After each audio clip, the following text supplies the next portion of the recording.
السلام علیکم ورحمۃ اللہ وبرکاتہ۔ آج ہم سنتے ہیں ایک بہت ہی پیاری حدیث رمضان کے بارے میں۔ حضرت ابو ہریرہ رضی اللہ تعالیٰ عنہ سے روایت ہے کہ رسول اللہ صلی اللہ علیہ وآلہ وسلم نے فرمایا، جس نے رمضان کے روزے ایمان اور احتساب کے ساتھ رکھے اس کے پچھلے گناہ معاف کر دیے جاتے ہیں۔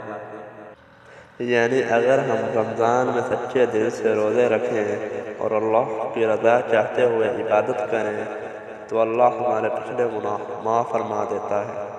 یہ ماہ رحمت، بخشش اور تقوی کا مہینہ ہے۔ بس دوستو، رمضان کے روزے نہ صرف جسم کو طاقت دیتے ہیں بلکہ روح کو بھی پاکیزگی عطا کرتے ہیں۔